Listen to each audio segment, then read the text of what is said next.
What up, Coop Group? Welcome to Alliance Tour Season 26, one number 4, where SAS goes against Made in Brazil, MiBr. And I'm a little bit behind on my videos because I was busy at a competition, and we'll get on that in another video another day. But anyways, I'm excited for this war video. The fights were pretty fun. I mean, they're different. I wouldn't say they're fun, but they're different, and they do drag on a bit. So if I were you, I'd play this in 2 times speed.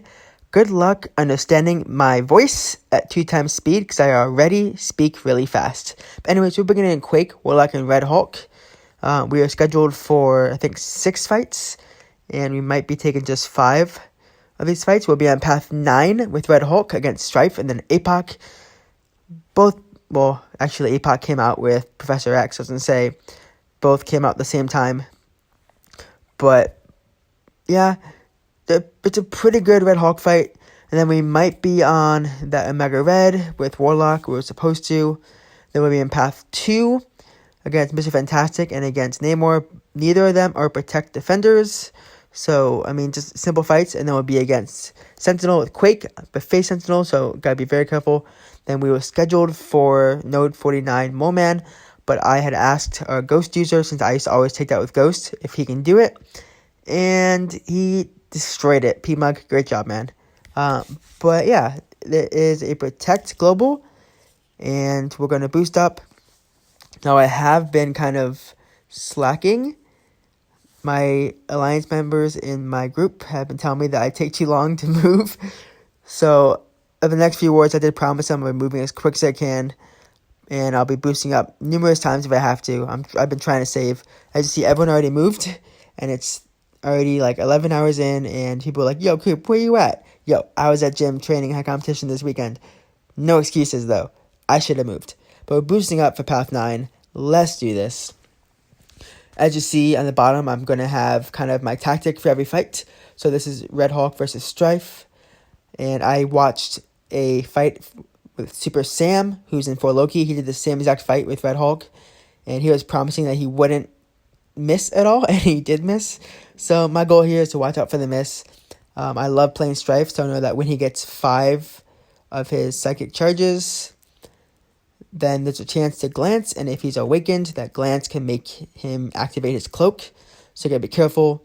I don't know if this is a high sig Strife, because the higher the sig, the more the chance that his glance turns to a miss also, or turns on his cloak. So you see that kind of when he's around 4 or 5 charges of his telepathic charges. I kind of back off and I just do 1 hit at a time because I don't want to miss. He's at 4 charges here. You see that I'm just doing like 1 hit at a time in case, because hitting him does give him more charges. And we get to 5, he's going to glance, and he either activates his cloak or he doesn't. There he does not activate his cloak, and also his special 1 activates his cloak. So I'd be careful there to just not miss. Now Red Hulk is great for in the corner. If he would have like done a combo there, I could have been in trouble. If I need to scoot back, as you see, I'm hitting into his block, scooting him back, because I could have been in trouble there. Scooting him back still. But yeah, especially 1 activates his cloak also, so I gotta be careful there, just parrying and just waiting out his cloak. Not a big deal. Red Hulk is great for hazard shift because he's able to purify or just shrug off the poison incinerate and just turn it into a heat charge, which is really nice.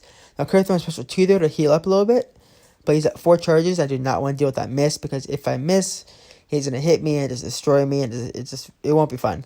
So my goal here is to not get hit. And it's going pretty well so far. I don't know why I threw heavy there, to be honest. No clue at all. But I'm throwing special 3. Hopefully the Incinerate gets him down. Strife doesn't really have any immunities, which I wish he did, because he'd be so much better. He'd be so strong. I'm just going to wait out the Incinerate here. And just sitting back, and he's dead. So it was a slightly slow fight, as are most of these fights of this war. But it's just the same tactic. So for this one, it's Red Hulk versus Apocalypse. It is Resistor, Power Focus 1, and Hazard Shift. So he's never going to get to a special 2. He's going to be throwing special 1s over and over. With Resistor, my hits are going to do like no damage at all. He already has a big health pool. So my goal here is to take it slow. I know this is going to be a long fight. I need a dex out of the special 1, the last part. I don't have a full dex yet, so I'm not going to bother trying, because that's how you die with Red Hulk. And this is my last Red Hulk fight, unless I was going to do the Mole Man, but I decided that the ghost users were going to do it. Mcoc destroyed that, our ghost user. So I knew this was my last fight with Red Hulk. So I'm like, you know what? As long as I can survive this fight and just keep my health pool above his health pool will be good. So I'm at 87%. He's at 83%. We're going pretty well so far, considering that I started this fight like 90%. It's going pretty well. He throws his first special or second one. Not sure what was happening. I'm with the special 3. The good and bad thing is this first special 3 will do some good damage, especially with the incinerate damage. But then he becomes incinerate immune. So my special 3s can no longer do extra incinerate damage because he has the possibility to go bleed immune, poison immune, incinerate immune just after seconds of just already having that a debuff on him. As you see, he went incinerate immune right there. So my incinerations from my special 3 no longer do any damage. So now I gotta take it slow. He's at 54% after this combo, 55%. I'm at 76%. It's going decently well. And just baiting special 1s. Don't get hit by it because that's going to be some big damage. Already being some big damage for my block, but I'm at 10 heat charges. Just kind of hoping that the extra damage as well. And really, my normal hits are doing like nothing because of the resistor and his physical resistance from resistor. I'm kind of hoping that I just crit more. I think my crit mastery is at 4 out of 5 for this. I missed the dex style special 1 there, so I took some good block damage. But again, we're winning on the health pool right now.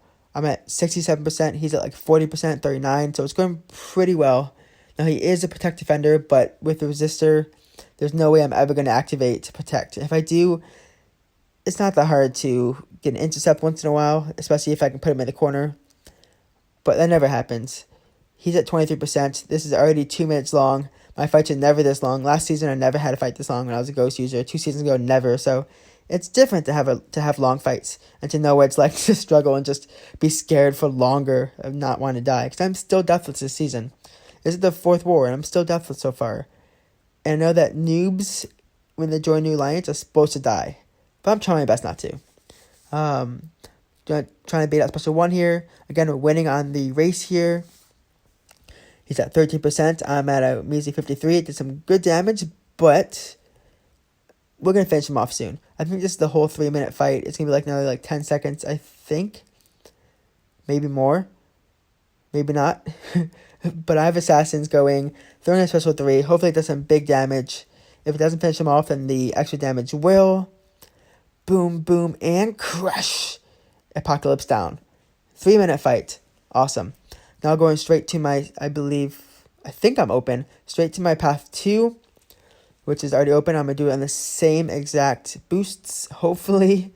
I have my buddy in path 1 move up to the Sentinel, so I can just do the next 3 fights on the same boosts.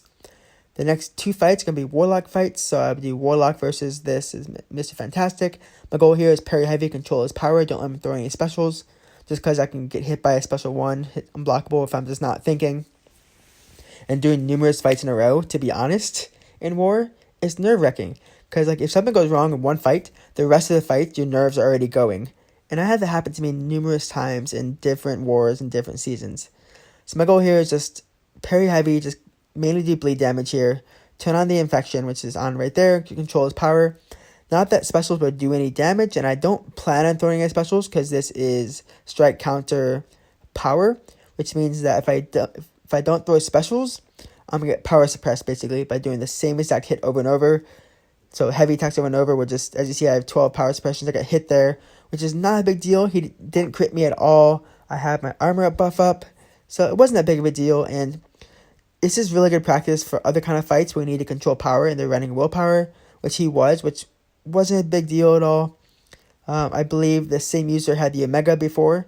And I think Dreamin took that fight, or Mcoc did. One of them did. And they destroyed the Omega. Went well. This fight's going well. Pretty easy fight. Again, just parry heavy, controlling his power. I think it's like 1 more heavy or maybe 2 more. And he's down. And then Namor is, next fight is kind of, I'm not worried about that fight.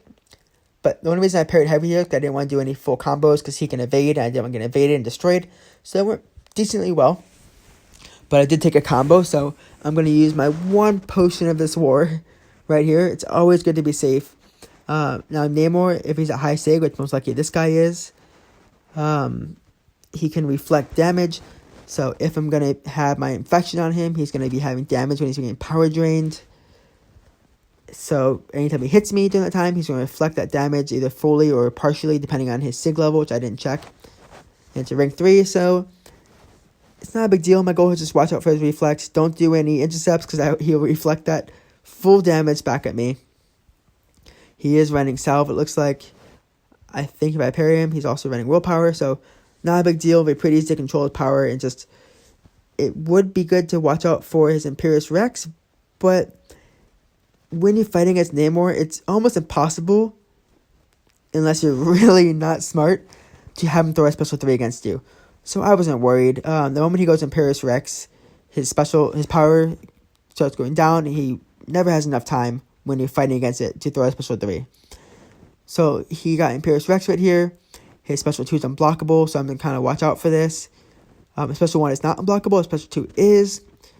His power is going down, and now I'm going to control his power for the rest of the fight. It's pretty easy. It's my last Warlock fight of the war. My power is super suppressed. I'm at 27, 28 suppression, so there's no way I'm getting a special ever in the rest of this fight. It's a pretty easy fight. It's just long and just doing combos over and over. Just don't get hit, and it would be good. I did waste a potion here, but it's always better to be safe than sorry. That perfect block was nice. As you see, there is some red damage. If you kind of watch when he hits me, there is some red damage that hits me, and that's the infection reflecting back on me, because when he hits me, his damage is reflected. But anyways, that fight went pretty well. Now onto my last fight of the war, this Buffet Sentinel. My goal here is to activate Buffet and then to Dexterity, which means that once the Dexterity is on and I keep Dexterity, it stays for the rest of the fight. Now I was considering putting on an Invuln boost here, because the Sentinel sometimes whiffs and it's weird and just has weird AI. So this fight goes okay. I'll be honest, I've had worse fights against Sentinels. I think next war I'm against Sentinel also. I've had worse fights for sure against Sentinels. And my goal is to get in the corner, activate Dex right there. There's Dex. Got another one. Perfect.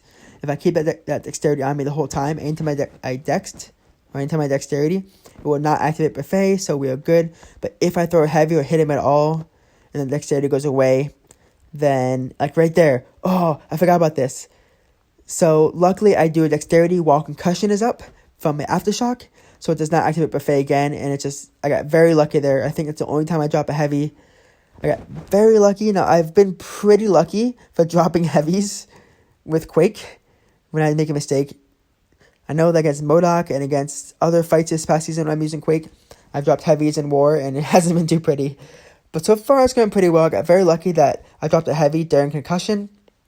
I got Dexterity back on during Concussion, because Buffet wasn't anything at all. I'm still at 100%. This fight's going pretty well. Trying to finish at a full yellow bar if I can.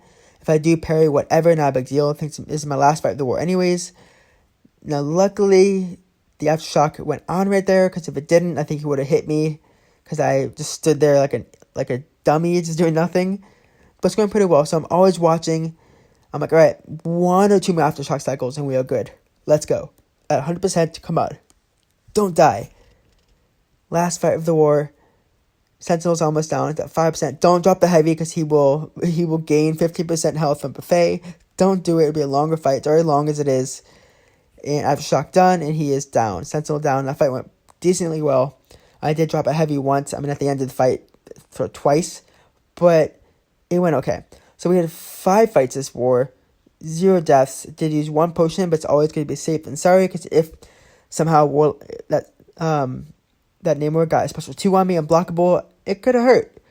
So yeah, we end up winning this war, which makes me feel pretty good against Made in Brazil. It was close to the beginning, because we did die first, but then they ended up dying a little bit more against the mini bosses and everything. So I'm pretty content. So we're at 3 wins and 1 tie / loss this season.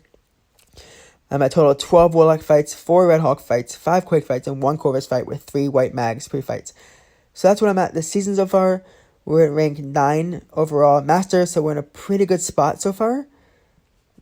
And if we can at least win, I believe, half of the rest of the wars, I think we can stay in Masters, and that's our goal for SAS. Just finish the Masters. If we're anywhere close to top 3, then we'll push then, but at the moment, it's always good to have one goal, a simple goal in Masters. Especially with that tie against Paco, it didn't help. But anyways, thank you for coming to this war video. This is Coop, signing off. Happy gaming.